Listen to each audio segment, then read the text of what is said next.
See like the bright areas, and then there's like shadowy bits. Well, apparently that's called a sun. Haven't seen that for a while. Look, I've got a shadow. I mean, it's long, but the sun's coming back. Go for walkies. So shuttering's turned up, and a couple of hopefully very straight 2x4s, which is pretty good in that particular aspect, because we're going to use it to level this concrete, because there's a concrete pour coming in here. Before we can put the concrete pour in, there's a few things to do. This is now level, so the high point is over there, and then from there we've basically put a spinny laser thingy, got it just to clip the top of that frame there, and because the spinny lasery thing is level, it's projected it around, and then we've lifted up all this frame, or lowered it, well, lifted it up and pinned it in with these little stakes. So they're not fixed into the ground, but they're setting the height of it, so this wood can still move, which is why these breeze blocks, which are also bloody heavy, are just keeping it pinned in place and keeping it all square, so it's all squared up. I think we did the whole diagonal measurement, and it was like literally about 2 millimeters out or something on the first go, so that was fantastic. That's Kate's genius, sorted that one out. Right, so we just had 2 bags of type 1, and of course the logic is, although this is hard here where I'm stood and it's largely rock, whenever we've moved any of these materials around, which look, you can see here, all of this has been moved recently. This was all laid down here, and before then it was all up there, so we've kind of exposed the cliff along here. We quite like the look of the stone, and this is the stuff that comes out of it. When you look at this stuff, it's a bit of a mix, but clearly there's a lot of mud in there and stone, which is great because it does compact down quite nicely like that. Well, what happens is that the digger, as you're tracking it in, or any weight on here, pushes the stones down, which means the mud comes up. So then we've got the digger with the blade on. You see the blade's all mucky at the moment, and you can see my digger lines across here, and then you push the top off. So this sort of rubbishy bit here is more soil than stone. The stone is there under the ground, so we scrape the top off with the digger, and that's given us, again, on top of the kind of rocky foundation, a bit more of a stony foundation, but then you still get this very top. I mean, it's not like I'm sinking into this. It's a tiny bit of mud on the top, but let's just be sure about this. So what I've done is got this type 1, so the levels over there, that's probably about 4-inch gap there, maybe about 3 here. And that's actually quite a lot of material. So with these, you get about, let's say, 80 centimeters high. It's almost like a cubic meter, but it's not quite as high. I can't show you a full bag because I haven't got one. So let's just say you get about 8 squares like that. So you kind of go like 1, 2, 3, 4, 5, 6, 7, 8. That bag's done for. And the same here. You know, you could kind of go like, ideally you want 1, 2, 3. This is 4.6 meters across here. So really that's 3 by 4 roughly, so that's 12 square meters. Clearly that's not enough to come out of one bulk bag. That will really give you about 8 meters squared at that depth for each bulk bag. So that bulk bag, I don't think it's going to do that. That bulk bag, I don't think it's going to do that. So we need to order another couple of bags.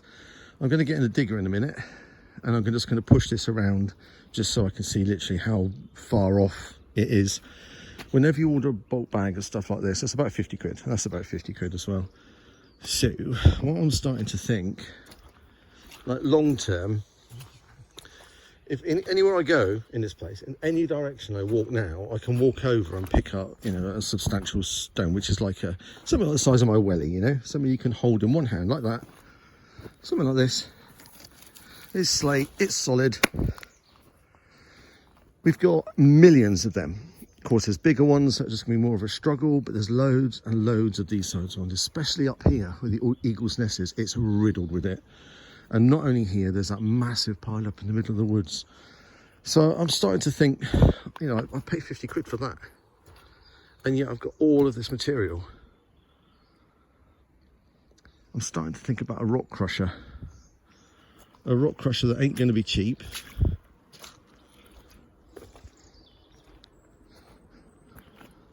They're not a lightweight bit of kit, you know, in any way you think about it. So it might have to be new, so it's reliable, because I won't want to try and work on one and fix one. That's just a false economy.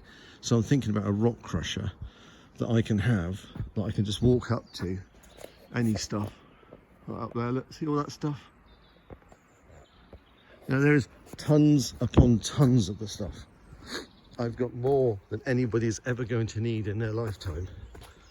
I could choose these bigger ones, but the bigger ones here, they're a lot higher. I mean, most of these I can't move, but a machine would lift them. So a rock crusher for perhaps that big, I'm not sure if that's within, you know, any sort of dreams of reason, but all the ones I was describing about the size of my welly, we might be able to process them and make it viable, because we've still got to frame out walkways along here and here and here and across this building, which we've changed our minds, by the way, already. So we do this all the time. There's a 3 metre here by 4 metre, 4 metre there by 3 metre. So a rectangle, that along there and along there. Now the sun is there. It's going to go down there. So summer is kind of like 11 o'clock in the morning, and that's like 10 o'clock at night. So we get it, everything happens in the afternoon. So what I'm thinking is here, we are thinking of putting a 7 metre building by 3 metre wide, which is that. Now that's 21 square metres. Let's add on to another 9 square metres over here. That's 3. That's currently 4. Let's just chop it down to 3, make it 3 by 3. 3, 3, that's 9. This is 21, remember, 7 by 3. 21 plus 9 is 30. Permitted development says 30 square metres is the maximum, with some other conditions which aren't relevant. Stuff like as long as the building you're putting in isn't bigger than 50% of the curtilage.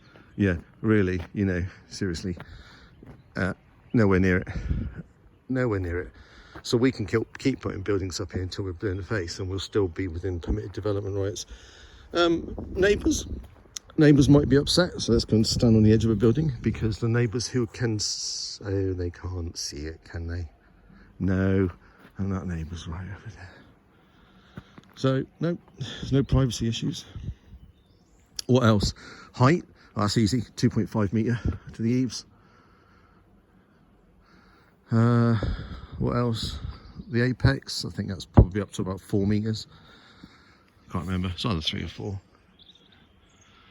So there's constraints on permitted development, but equally, if you stay within permitted development kind of guidelines, then you do what you like. Yeah, within reason. I'm not a fan of planning permission really, but anyway, that's another story. Let's just go back to this. Let's go 3 metres here, 3 metres down to there. That's on 9 square metres. Let's bring a building out this way and then across there, which is a 7 metre long by 3 metres that way. And this bit, so it's an L shape. And the main aspect of the building is this way. So we have 4 metre there, going into 3 metres here. So big L shaped building. And make it brick as well, because I've always wanted to build a proper building. This is a wooden summer house, which has been ordered. They're making it at the moment. Oh, a little bit of a building, wrap it around up here. We've had delivery today, and I was chatting to the delivery guy about what to do, and I already talked about this. This here's coming out, so we're going to go straight along there. This is all coming out, so the road is going to move back right to that edge, and then that way delivery lorries can come in, turn up between the digger and the white stuff, go in there and back round here, because all of this I'll just flatten, and I'll push stuff down this way, but that's all going to be flattened. And we're going to chop off that, I think I mentioned in the other video, straight across there. Build a wall up there with some of these lovely stones we got. Delivery lorries in here, reverse round, drive back out. We were going to use this for parking here, but I don't really see why. There's only 2 of us here anyway, and there's a 3rd parking space here, going to be prepped up. Anyway, so we're going back to this thing in the back of my head about it might actually be worth getting a rock crusher, of which I know nothing about. We can hire them, but that's no good to me. because I need it for like, you know, a few hours today, and when I get bored of it, a few hours another day, and another day, and ongoing. And that's probably an inefficient way of doing it. Where I'm thinking, buy a machine, use it, so I no longer have to keep doing this at 50 quid a bag. Produce and process all of this stone we've got, all the raw material, and then sell it when we're done, because stuff like that always sells. Commercial vehicles and stuff like that will always sell, because businesses want them to make money from them. So lots of thoughts.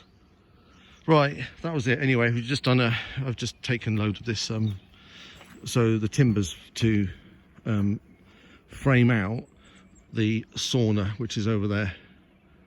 And then this weekend, Mark, Jack, guess what?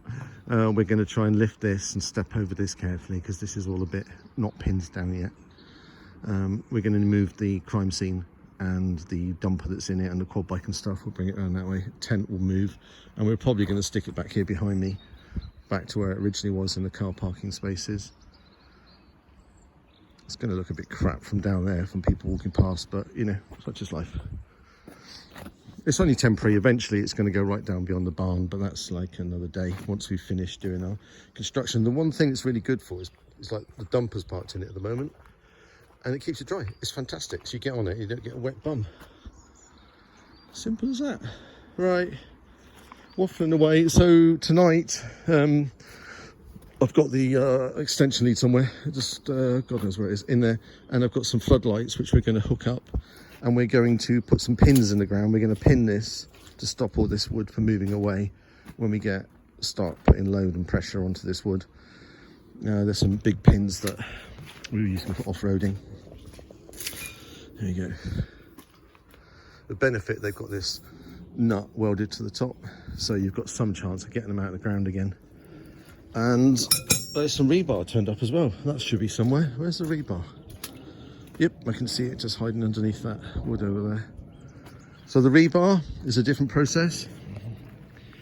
So we've got the pins that we want to hammer in to the soft muddy stuff, because we want to be able to get them out again.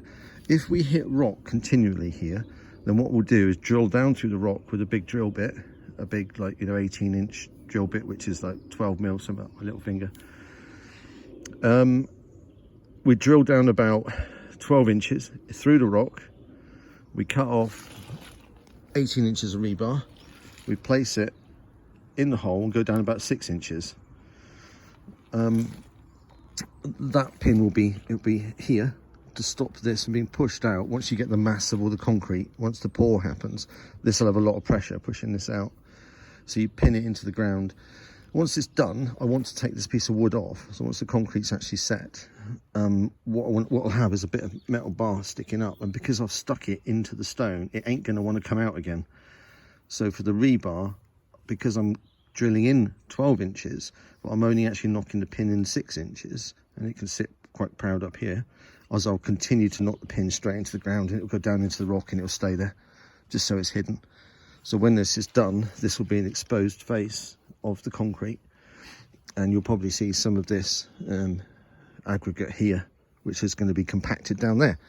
I don't think that'll be done today. In a minute, I'm just going to quickly push it around just so we can gauge, do we need to order some more for tomorrow, for delivery tomorrow? And then I say we'll compact it maybe later on. I don't know. It's really, really cold. Stick my hands, look. It's very cold today. I reckon it's going to be like -6 or something tonight. I have no idea, but it is very cold.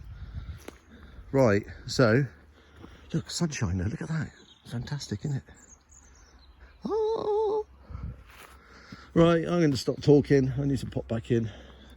I only came out quickly to do this delivery, so I'm going to sort my work out. Right, later taters.